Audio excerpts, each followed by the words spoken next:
Welcome করছি আমার একটা নতুন ব্লগে। আজকে সারাদিন কি করলাম, কেমন গেল আমার দিনটা সেটাই শেয়ার করব। নর্মালি আজকের দিনটা সকাল সকাল এভাবেই শুরু হলো ওদেরকে নিয়ে। প্রতিদিন আমার সকালটা এভাবেই শুরু হয়। আমার চোখ খোলার আগেই আমার ছোট বেবিটা উঠে বসে থাকে। এই যে দেখেন, এভাবে আমার কাছে এসে বসে থাকবে আর আমার ঘুম ভাঙাবে। আর এদিকে রোজা তো সেই ঘুম, রোজা সবসময় এমন ঘুম দিয়ে থাকে, ওর কোনো প্যারা নেই ঘুমের, কিন্তু এই পিচ্চিটাই আমাকে প্রতিটা দিন সকালে ঘুম থেকে উঠিয়ে ফেলে। মানে তার ঘুম আসতেও দেরি হয়, উঠতেও একদম তাড়াতাড়ি। সে সবার পরে ঘুমিয়ে সবার আগেই সকালে উঠে যায়। আজকে নর্মালি কোনো কিছু করারই নেই, যেহেতু আমার হাজব্যান্ড একটু বাহিরে গিয়েছে কাজে। তো সে খুব ভোরেই বাহিরে চলে গিয়েছে। তো আজকে একটু লেট করে ঘুম থেকে উঠলাম, যেহেতু রাতে বাচ্চার জন্য ঘুম হয় না আমার ঠিক মতো।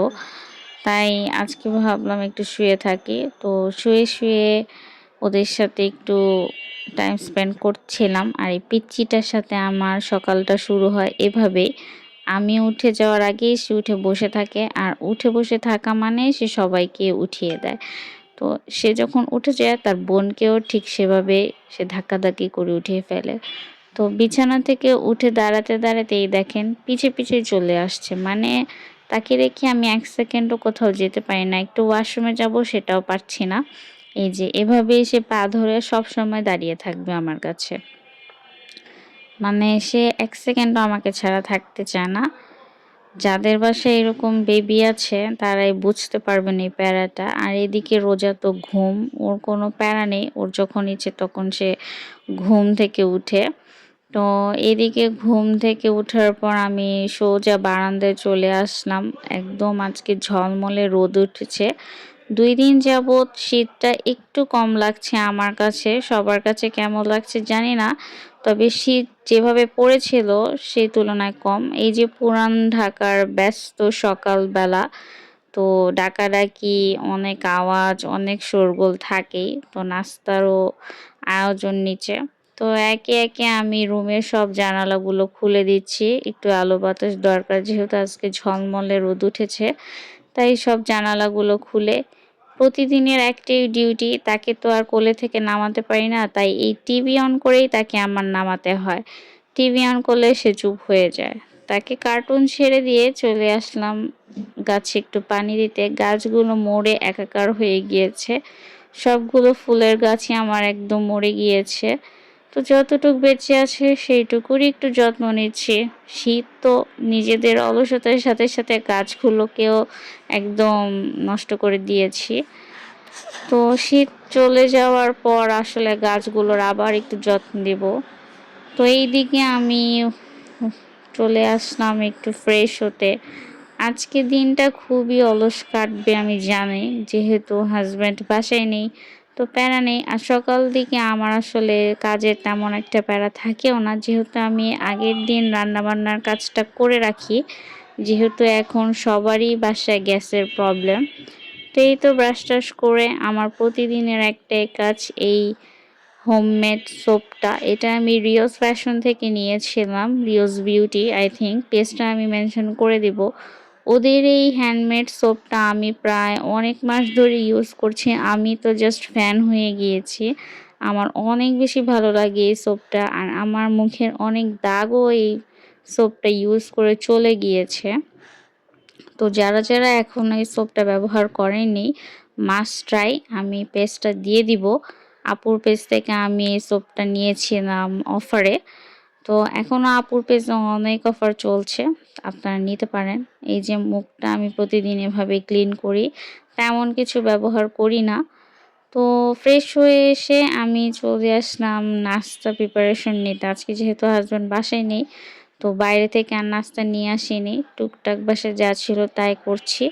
এখানে আমি একটা ডিম পোচ করে উপরে একটু ব্ল্যাক পেপার দিয়ে দিলাম। আর পাউরুটি ছিল বাসায়, তো পাউরুটিটা হালকা একটু তেল দিয়ে ভেজে নিচ্ছি। এইটা না আমার কাছে অনেক বেশি মজা লাগে। আমার বেস্ট নাস্তা হচ্ছে এই পাউরুটি আর ডিম পোচ। কার কার এই পাউরুটি আর ডিম পোচ ভালো লাগে জানাবেন। আমার তো অলওয়েজ ফেভারিট এই পাউরুটি আর ডিম পোচ, মানে এইটা খেলে আমার কাছে খুব ভালো লাগে। সকালবেলা আমার নাস্তা হিসেবে এটা বেস্ট লাগে। ডেইলি যেহেতু পরোটা চা ভাজি খাওয়া হয়, আজকে চিন্তা করলাম এটা খাই। আর এই যে দেখেন এইভাবে লাল লাল পোচটা যখন বের হয় না, এই রুটিটা দিয়ে মানে ভরিয়ে খেতে আমার তো অনেক ভাল লাগে। কার কেমন লাগে জানি না, কিন্তু আমার কাছে এই নাস্তাটা অনেক বেশি মজা লাগে। সকালে কার কেমন নাস্তা হয়েছে সেটাও জানাবেন, কি কি খেলেন। তো এইদিকে চা বসাতে চলে এসেছি। দুধটা দেওয়ার পর এখানে পাতিটা দিয়ে দিলাম। চা ছাড়া তো চলবেই না, সকালবেলা চা না হলে শরীরটা কেমন যেন একটা আমার মনে হয়। তো চাটা বসিয়ে দিয়ে এখানে এই যে রোজা উঠে গিয়েছে, ফ্রেশ হয়ে গিয়েছে, ওদেরকে নাস্তা করিয়ে দিচ্ছি। এই দুইজনকে মিলে নাস্তার পর্বটা শেষ করা আমার জন্য একটা মহা বিপদের কাজ। তো ওদিকে এসে দেখি যে চা অলমোস্ট হয়ে গিয়েছে। যেহেতু বাসায় আজকে আমি একাই চা খাবো, তো অল্প করেই চাটা বসিয়ে দিয়েছি। তো চাটাও রেডি। সকাল সকাল গরম এক কাপ চা খেলে না খুব বেশি ভাল লাগে, এনার্জির একটা ভাব চলে আসে। আমি যেহেতু চা লাভার না, তো দেখা যায় আমি ২ বেলা চা খাই না, এক বেলাই চা খাই। কিন্তু সকালের চাটা না হলে না আমার একদমই চলে না। আর গরম ১ কাপ চা হাতে করে নিয়ে আমি আমার বারান্দায় এসে সবসময়ই খাই। বারান্দায় এসে আমার চা খেতে ভীষণ ভালো লাগে। ওয়েদারটাও আজকে একটু ভালোই। তো চা খেতে খেতে ওয়েদারটাও উপভোগ করছিলাম আর বাইরের রাস্তাঘাটও দেখছিলাম। হঠাৎ করে কেন জানি মনে হলো আজকে একটু বেগুন পোড়া ভর্তা খাবো। আমার কাছে না এই পোড়া বেগুনের ভর্তা খেতে খুব ভালো লাগে। যেহেতু রান্নাবান্না আগেই করে ফেলেছি, তো তেমন একটা প্যারা নেই। তো ভাবলাম একটু বেগুন পোড়া খাই। আর এদিকে বাসায় ডাল রান্না করা ছিল না, তো ডালটাও বসিয়ে দিলাম। ডালটা এখন বাগার করে দিব। আমি নর্মালি ডালটা মাখিয়ে বসাই, আজকে মনে হলো যে একটু বাগার করে ডালটা খাই। কার আসলে কিভাবে ডাল খেতে ভালো লাগে, আমার তো ডাল ছাড়া চলেই না ভাই। আমাদের বাসায় সবার ডাল দরকারি। ডাল ছাড়া যেন ভাত খাওয়াটাই আমার কাছে মনে হয় কি অসম্পূর্ণ। একদম কি বলবো, মানে ডাল ছাড়া চলেই না আমার। তো এদিকে ডালটাও হয়ে গিয়েছে আর বেগুন পোড়াটা অলমোস্ট হয়ে গিয়েছে। তো ডালের লবণ হয়েছে কিনা সেটা টেস্ট করতে নিয়েছি। তো টেস্ট করতে যেয়ে দেখলাম উফ, ডাল তো অসাধারণ হয়েছে। আমার বাবা সবসময় বলে আমার হাতের ডাল নাকি অনেক মজা, অনেক মজা।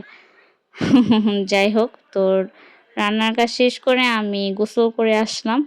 এখন আর তেমন কাজ নেই, বাসার সব কাজ শেষ করে গোসল টোসল শেষ করে একদম ফ্রেশ হয়ে গিয়েছি। দুপুরের টাইম হয়ে গিয়েছে আর এখানে রোজা আমার সাথে এসে দুষ্টুমি করছে, বলছে মা ক্ষুধা লেগেছে ভাত খাবো। তো এইখানে বেগুনটা পোড়া হয়ে গিয়েছে। আমি না প্রথমবার এই পোড়া বেগুনের ভর্তাটা করছি, কখনো আমি পোড়া বেগুন করিনি। তো যাই হোক, কাঁচামরিচ ধনিয়া পাতা পেঁয়াজ দিয়ে ভর্তাটা মেখে নিচ্ছি। ভাবলাম এটা দিয়ে আজকে দুপুরে লাঞ্চ করে ফেলবো। আর এইদিকে তো মনে করেন যুদ্ধ নিয়ে বসেছি, বাচ্চাকে খাওয়ানো হলো একটা একদম যুদ্ধের ব্যাপার। এইটুকু ভাত নিয়ে যে কতক্ষণ ফারিস্তা, ধরে বসে আছি আয় ফারিস্তা, তাকে খাওয়ানোর জন্য। ফারিস্তা, আয় ফারিস্তা, এই যে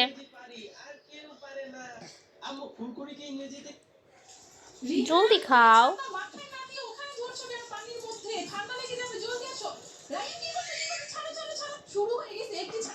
তো আজকের দিনটা এভাবে আলসামিতে কেন চলে গিয়েছো গেল। তুমি ওখানে? তো ব্লগটা কেমন লাগলো দেখছো জানাবেন, এখন আর ভালো বের হইতে লাগলে পারছে লাইক না। করে দিবেন, শেয়ার করে দিবেন। আর এই যে তোমাকে তাদের খাওয়াচ্ছি না দুষ্টামি আম্মু। তো চলছেই, তাদের এই দুষ্টামি ভালো সারাদিনই হয়েছে, চলে। এই যে এই যে ভালো হয়েছে। সে খেতে খেতে দেখেন কোথায় চলে গিয়েছে, তার এগুলো চলতেই থাকে। এদিকে তার বোন টিভি আটকে দেখতে গেছে। দেখতে তাকে সেভ করতে চলে এসেছে। তো এনজয় করেন, আর আমার ব্লগটা ভালো লাগলে অবশ্যই লাইক করে যাবেন। আল্লাহ হাফেজ। দেখছো কেন গেছো বোকামে?